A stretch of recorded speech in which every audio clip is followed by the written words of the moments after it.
কত বছর পর শীতকালে গায়ে রোদ লাগিয়ে তেঁতুল মাখা খেলাম। মাম্মামকে তেঁতুল মাখা টেস্ট করাতে গিয়ে পড়লাম জ্বালায়, আর এদিকে আমার বোনের তেঁতুল মাখা খেয়ে মাথায় পড়লো বাজ।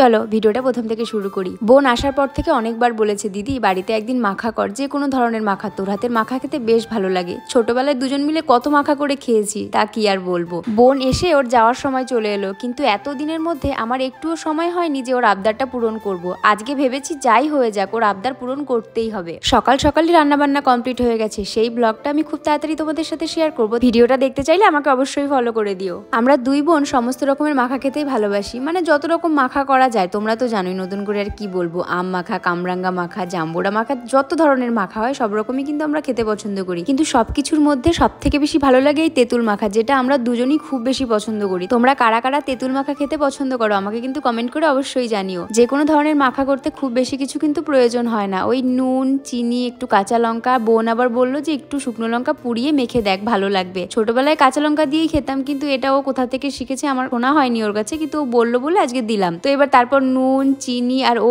সর্ষের তেলও দিতে বলেছিল, আমি হালকা একটু সর্ষের তেলও দিয়েছিলাম, কিন্তু আমি খেলে সর্ষের তেলটা দিই না। এবার চলো ভালো করে লঙ্কাগুলোকে ডলে ডলে ডলে ডলে মেখে নিচ্ছি নুনের সাথে। এই লঙ্কা ডলার পরে আমার হাত প্রচন্ড জ্বালা করছিল। কাঁচা লঙ্কা ডললে অতটা জ্বালা করে না, কিন্তু যেহেতু শুকনো লঙ্কা ছিল সেই কারণে কিন্তু হাত প্রচন্ড জ্বলছিল। তোমরা যারা যারা আমার ভিডিওটা দেখছো আমাকে একটু কমেন্ট করে জানিও তো তোমরা কি কি মাখা খেতে পছন্দ করো। আমি সব রকম মাখা খেতে অনেক পছন্দ করি, কিন্তু যখন থেকে বাড়ির বাইরে বেরিয়েছি কাজের সূত্রে, পড়াশোনার সূত্রে, তারপর থেকে এতটা সময় বা সুযোগ কোনোটাই আমার কাছে ছিল না যে এরকম বসে বসে মাখা করে খাবো। আর সত্যি কথা বলতে এরকম মাখা খাওয়ার জন্য কিন্তু সঙ্গীও প্রয়োজন। যদিও আমার হাজবেন্ডও আমার মতো এই ধরনের টক জাতীয় খাবার খেতে পছন্দ করে, কিন্তু ওই যে বললাম না, সেরকম সুযোগই হতো না যে এই ধরনের কিছু করে খাবো। বোন এসে বলে, সঙ্গ পেয়েছি বলে আজকে অনেকদিন পর এই সুযোগটা হলো। আর আজকে এইটুকু সময় যে আমি কত কষ্টে বের করেছি সেটা শুধুমাত্র আমিই জানি, সেটা তোমাদের সঙ্গে আর শেয়ার করলাম না। এই দেখো তোমাদের সাথে কথা বলতে বলতে এদিকে আমার তেঁতুল মাখা কিন্তু প্রায় কমপ্লিট। এটা মাখতে মাখতেই যেন আমার জিভের কোণে জল চলে এসছে, এত টেস্টি লাগছিল দেখতে কি বলবো। আর এদিকে মাম্মামও অপেক্ষা করছিল কখন হবে। আমার ব্লগ ভিডিওতে তোমরা আমাকে সবসময় কমেন্ট করো যে মাম্মামকে কেন দেখাই না, বা দেখালেও কেন অল্প দেখাই। আসলে ব্যাপারটা হচ্ছে, আমি যে ভিডিওগুলো তোমাদের সাথে শেয়ার করি সেগুলো কিন্তু রান্নাঘরেরই, প্রায় মানে পুরোটাই রান্নাঘরের। আমি যখন রান্না করি তখন আমি চেষ্টা করি মাম্মামকে না রাখার, কারণ আমার রান্নাঘরে প্রচন্ড ভয় লাগে কখন কি বিপদ ঘটে যায় সেই কারণে। আর আমি যেহেতু ব্যস্ত থাকি রান্নাতে, আর ভিডিও করতে হলে ভিডিওর মধ্যেও আমাকে অনেকটা টাইম দিতে হয়, ফোকাস দিতে হয়, সেই কারণে আমি মাম্মামকে রাখি না। আর সেই কারণেই কিন্তু তোমরা রান্নাঘরের ভিডিওতে মাম্মামকে দেখতে পাও না। বাদ বাকি আমার প্রোফাইলের 90% কিন্তু আমার মাম্মামেরই ভিডিও, কারণ তোমরা মাম্মামকে দেখতে অনেক পছন্দ করো, ওর বিষয়ে জানতে চাও, সেই কারণে মাম্মামকে কিন্তু আমি ভিডিওতে সবসময় দেখাই। আর এখন থেকে কথা দিচ্ছি লং ভিডিওতেও আমি মাম্মামকে দেখাবো। যেমন দেখো আজকে কিন্তু মাম্মামকে আমার সঙ্গে নিয়েই বসেছি।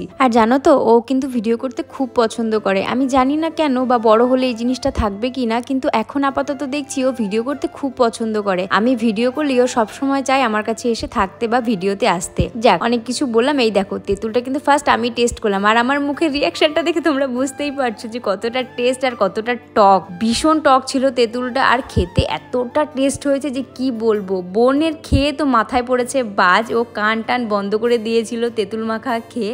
আমি বলছিলাম কি হয়েছে, বলছে কান থেকে ধোয়া বেরোচ্ছে ঝালে। আমি ওকে বারবার বলেছিলাম শুকনো লঙ্কা দিতে হবে না, কিন্তু ওরই বেশি পাকামি ছিল, শুকনো লঙ্কা দিয়ে এত ঝাল হয়েছে আর এত টক যে কি বলবো। এতটা মাখা খেতে তো সারাদিন সময় লেগে যাবে। আর এদিকে আমি তো খেয়ে যাচ্ছি।